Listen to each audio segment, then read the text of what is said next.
We got a jam-packed show today. We've got 7 stories to talk about, including Ori and the Will of the Wisps pre-order now on, The Sims 4 Tiny House expansion, Red Dead Online wants to make you make moonshine, Alienware is considering turning your smartphone into a gaming dashboard, Alienware is also making their own Switch, and there'll be hookers and blackjack. NWA's Arabian Prince Dongle is making retro games look sharp again. That one's near and dear to my heart, the retro gamer. And finally, Pokemon Direct tomorrow, 9:30 a.m. Eastern Standard Time. Stay tuned for more information.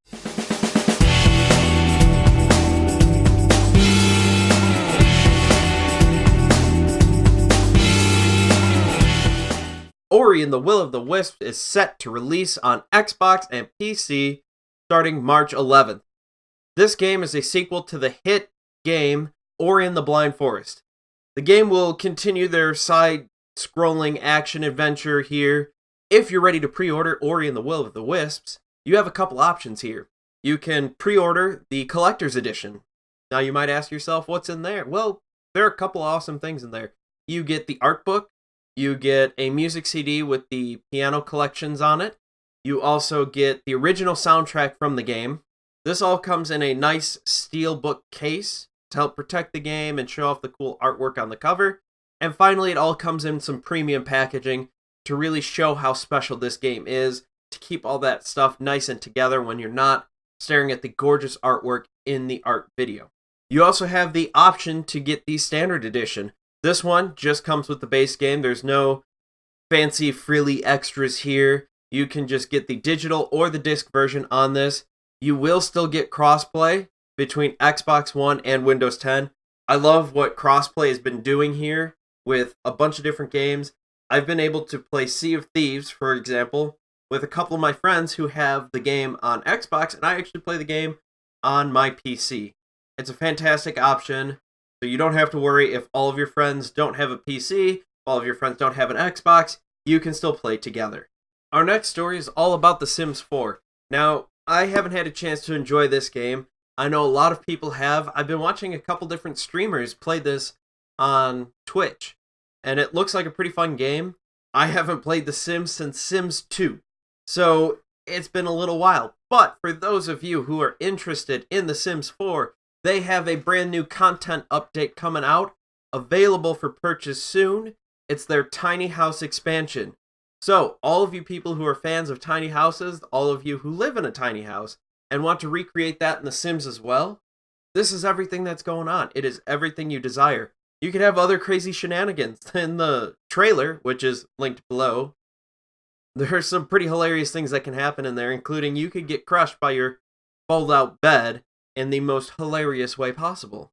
So, if you're big into The Sims 4, this is going to be a pretty cool expansion here. This expansion is going to add a lot to the game, so hopefully you love it. So have you ever thought about making moonshine? Well, maybe you've watched the show Moonshiners on Discovery. Fantastic show. I highly recommend you checking that one out. A lot of cool stuff, a lot of learning about the distilling process. But here, Rockstar wants you to make moonshine in the game, which is legal there. It is illegal to make moonshine and sell it in the United States. So, if you're looking to jump into the moonshine expansion that they've put in relatively recently, Rockstar has knocked the price down of properties and the cost of relocation by a whopping 25%. They really want to get people started on the moonshining business.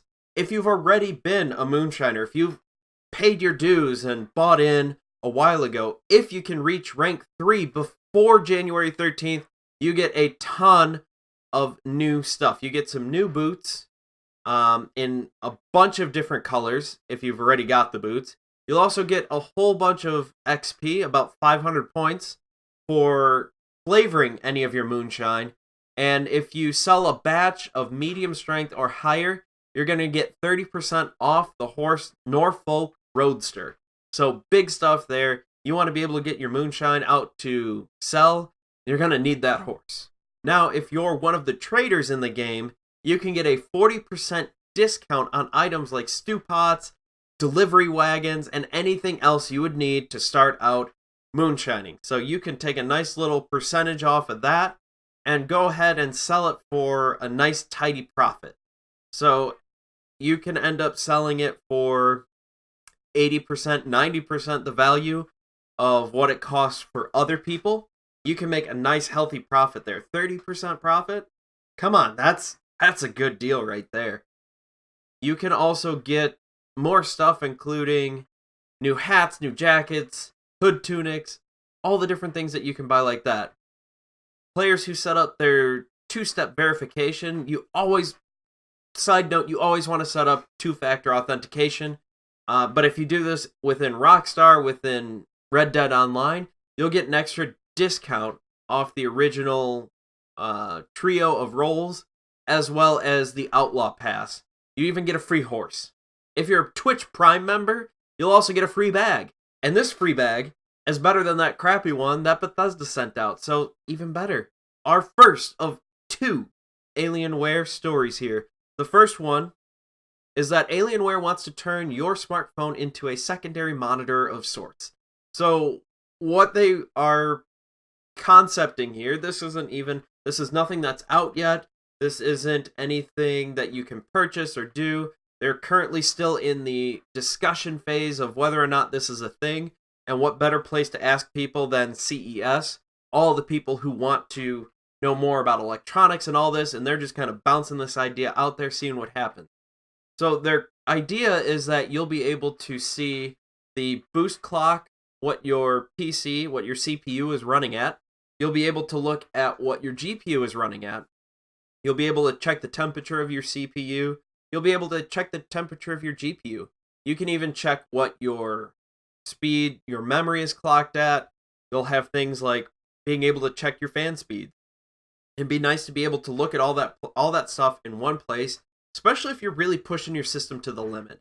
If you're someone like me who is air-cooled, dabbled in a little bit of overclocking, but you're really concerned when you're playing some of those latest, greatest AAA titles that may not be the most optimized, you want to make sure that you're not going to turn your system into one giant oven that's going to cook everything and congeal it into a mass of metal and plastic that's unplayable, and suddenly you're out $1,500. This is a really cool concept. It's something I think I might like if I'm playing but not streaming. If I'm streaming, I like having my phone out there. I use the Streamlabs OBS remote that you can use on there. Anyway, bringing this back all the way around, using this might be a cool idea, might not. I'd like to know what you guys think, so leave a comment below. I don't know if you've seen the news yet from CES, but in our second Alienware story, is they're trying to propose a new portable gaming PC with detachable controllers. Now, if this sounds familiar, you might have seen a Nintendo Switch once or twice in your life. You might even own a Nintendo Switch like myself. The concept UFO that has been showcased at CES so far is a pretty cool idea. It's got this Switch-like vibe to it, obviously, and it's a great way to bring your PC games with you when you're on the go. Because right now, streaming is not there. It might be. It's a really cool idea. I didn't buy into the Google Stadia. I'm glad I didn't buy into Google Stadia because that's been a hot mess. But this is a great compromise. It's a great half step that Alienware is looking at what Nintendo did, and Nintendo did a great job with the Switch. So they're trying to basically upgrade it. They're making their own Switch, and there will be hookers and blackjack. Well, there'll be blackjack. I know hookers, you never know. CES is in Las Vegas. I don't know what Dell and Alienware are thinking. What they really want you to know is that these are only in the concept phase. So here's a quote from Ward over at Alienware. We're going to share some of the concepts that we've been working on. You won't be able to buy these items anytime soon. Or maybe you will. We'll just have to wait. I think looking at the not Nintendo Switch, I think it's actually pretty close to production. It looks high quality. It's got a decent looking screen on it, but it's an interesting idea. You'll be able to dock it, just like a Switch, pull off the controllers on the side, just like a Switch, and be able to play the games on your big screen, just like a Switch. Alienware might want to be careful because This seems like they're getting into some copyright territory here. I'm not a lawyer. I don't claim to be a lawyer. I don't even play a lawyer on TV. But it just seems like this is too close to looking like the Switch. Although I applaud the effort and I think it's something that could really go like gangbusters out there. There's a new dongle out there hoping to upscale older video games to make them look sharper, look crisp, look awesome. This is designed by NWA musician Arabian Prince. He is an avid gamer who worked in special effects and 3D animation and video games after leaving the group all the way back in 1988. So he's really passionate about this. At CES, they were showing off some demos here of The Witcher 3, Sonic Adventures 2, Smash Bros. Brawl from the GameCube, Borderlands 3. They were able to take this and kind of up-res and make everything look awesome. Unlike some of the other available items out there that are a lot of cables and things like that, this is a dongle where you physically just plug it in and it upscales. It makes things nice and simple. There's a quote here from the creator. Gamers can now finally access the cleanest and clearest graphics possible and experience their favorite games exactly as intended by developers without having to make any difficult modifications to their console. That's really fantastic. They're able to do all this stuff, be able to make all those games look great. You even have the option to toggle on and off whether it upscales and changes the aspect ratio. You could leave it in that glorious 4x3 square that you'd have on your TV way back in the day when you're playing games like Sonic 2 that I have right here in the background. Fantastic game. I would have to probably do a little extra work, get one more converter to be able to get things like Sonic 2 from way back in the day that didn't even have composite, that just had one single input and output, to be able to get this to work into the HDMI connection. Overall, though, this is fantastic. I'd be able to play these games in a clarity that has been unseen, that the developers way back in the late 80s, early 90s had no idea, in their wildest dreams, could never have imagined this happening. And our last story for today. Nintendo will be performing a Pokemon Direct live stream that's supposed to be about 20 minutes long, January 9th, that's tomorrow, at 9:30 a.m. Eastern, 6:30 Pacific. So everybody go ahead and figure out what that means to you. There are a couple different things that they could really talk about in this.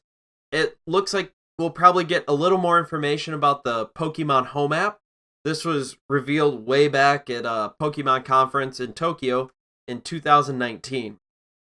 This is a cloud service that's hopefully going to sync all of your Pokemon from Pokemon Go, the Let's Go games, as well as Pokemon Sword and Shield. My assumption is that this would also work in games going forward. So we might have less issues with getting Pokemon into the games, unlike, we don't have to worry about Dexit again, hopefully. Fingers crossed on that one. But we'll see what they're going to talk about there. They also talked about Pokemon Sleep, which I thought was kind of creepy, because it will monitor your sleep and somehow give you XP based on that. And all I could imagine right now is there is a Pikachu staring at me creepily in the night, causing me to just wake with this unknown terror. Right now I have a cat that is doing the same thing, and I don't need that in stereo. The cat is hard enough to get rid of, and I can't imagine getting electrocuted by a Pikachu. Other news is that Detective Pikachu should be coming to the Switch in the future. We're hoping to get some more details with that. Who knows? I would love to play Detective Pikachu. I never had a chance to play that, so that could be really cool. I would love it if they introduced a new Pokemon Snap game. I think that'd be great. It was a great take on the first-person shooter genre, even though you wouldn't typically think of it like that. What's great is that you were on rails, you were throwing things to attract Pokemon, and then take pictures of them. You point and click, point and shoot. Shooter? Yeah? No? But with all the extra Pokemon now, with all the things they can do now, this is fantastic. I think a Pokemon snap game would be absolutely fantastic. There's also a likelihood that we'll get a little more information on Sword and Shield.